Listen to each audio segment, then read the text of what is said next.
Nobody hates customer service. Obvious statement, but quite, well, to me, not as obvious as it ought to be. Not when I visit some establishments all over the world. It's Marketing for Owners, the podcast. It's John Bart. It's where I teach how to create a self-marketing company. Yes, a self-marketing company. Imagine that. One that markets for itself without you having to do much. Obviously, you have to set it up and keep it going. But then you get on with what you want to do. Go shopping, go to the beach, go on holiday, do some other work, whatever. What a marketing takes care of itself on autopilot. It's what happens in my businesses. And it works. Lots of people do this. This isn't just me. I didn't just make this up. This is, I am standing on the shoulders of giants.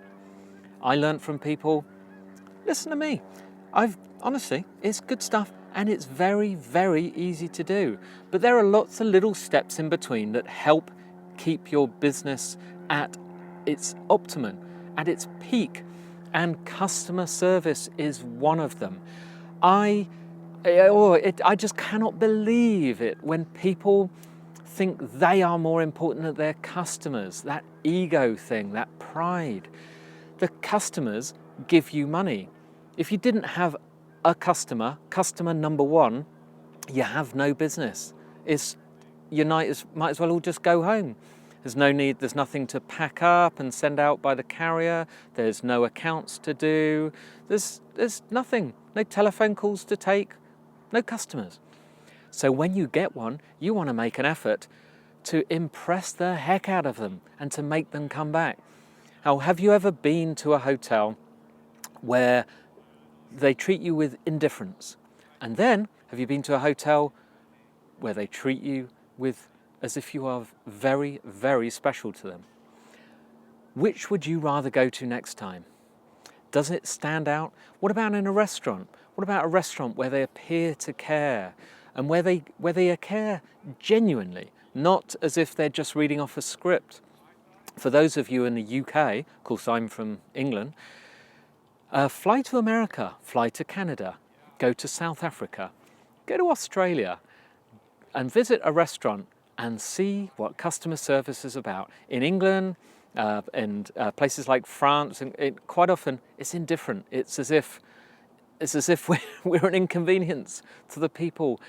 It's just not the same.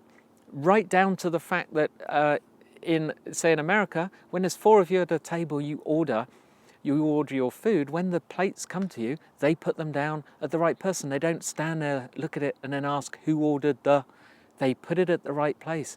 In England, pretty much, they ask you who ordered it. But why is that?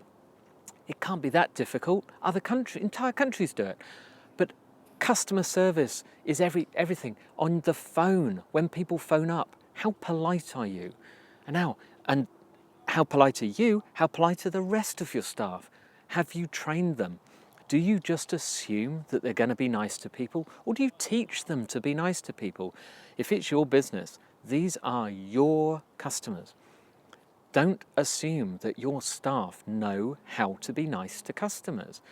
When a customer has a complaint, does it make your hackles stand up on the back of your neck?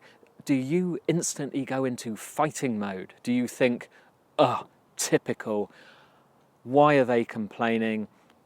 Customers are so annoying.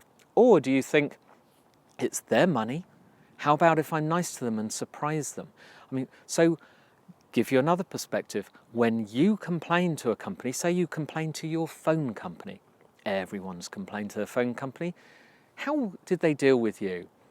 How annoyed were you after that phone call? How annoyed were you before, and then how annoyed were you afterwards? Have you ever phoned up someone expecting to give them a hard time and had them be so kind, so nice, that in the end you actually like them and you had a polite conversation, they gave you your money back, but you still like them? How about you treat your customers that way? If you liked it, imagine what your customers will think. Now, the reason I harp on about this, because I will talk about this more than once, is because it's not prevalent enough amongst business, and it's so simple. You go to all that effort to get that customer, and then when they've got something to say or something to look up, or because sometimes they don't actually correspond with you directly, they may look it up, they may look up the information. Their hours may be different to yours. So the way you treat them, you're thinking of speaking to them face to face or over the phone. What if they are in the middle of the night trying to look up the information on your website, or they send in an email and you don't follow up? Or you think someone has, but you haven't got a system and no one contacts them. You don't know because there's no system. You think someone followed up because you assume your staff know what to do, but there's no system.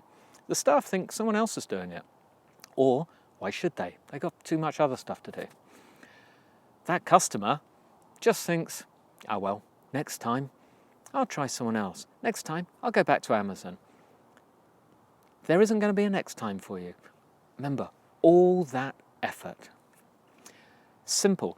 If you look, I wish I'd looked this up now. One of my past podcasts on a Monday, where I recommend a book for the week, one of them's about good service. Now, if you go to the website marketingforowners.com/books, you'll find a full listing of every single book I've ever recommended. It's a long list, but if you scroll down, it links to the podcast where I would have discussed and reviewed the book.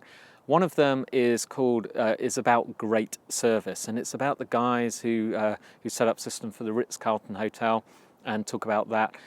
And some of the stuff is so easy, so it can apply not to just to hotels, but to shops, stores, over the phone, warehouse, mechanics, tire shops, massage parlors, massage therapists, dentist, surgery, anywhere. Just be nice to your customers. Remember, it's not about you, it's about them. It's their money. They are giving their hard-earned cash to you. Okay, I recommend you look into it. That's it. I'll bring it up again, don't you worry. Anyway, it's Wednesday. It's time for a friendly follow. Today, it's a good one. Nice lady called Holly Hannah. Now that's, so her Twitter handle is twitter.com/Holly_Hannah, Hanna. Now her website is, I think she's known as the Work at Home Woman. I'm just trying to remember now. But if you look up the Twitter handle, there will be a link to her website. And that's what she does. She is the Work at Home Woman. So this stuff will apply to men as well. But there are many women who have babies or who wish to work at home. In the old days may have been referred to as a housewife, but actually don't wish to be a housewife, actually want to do something. And she has advice on every which way you can do it, and what's good, what's bad, what's working, what's not. A fantastic resource. But I also enjoy her Twitter handle. She has a lot of followers, and they're good. Interaction's great. I like it. So go follow Holly Hannah. Remember, if you want to follow, if you want to find the link, if you haven't got a pen, you're going to forget it. If you go, all the podcasts are recorded and are live on the website in video, MP3, and in text form. So go to marketingforowners.com/podcast/238, which is the number of this episode. Of course, every single other episode is there as well. You'll be able to figure that out when you...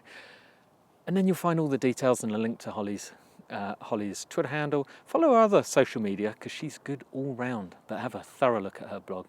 I'll have something good for you tomorrow. Hopefully the weather will be back again because it's got a bit cloudy. We'll see. See you tomorrow.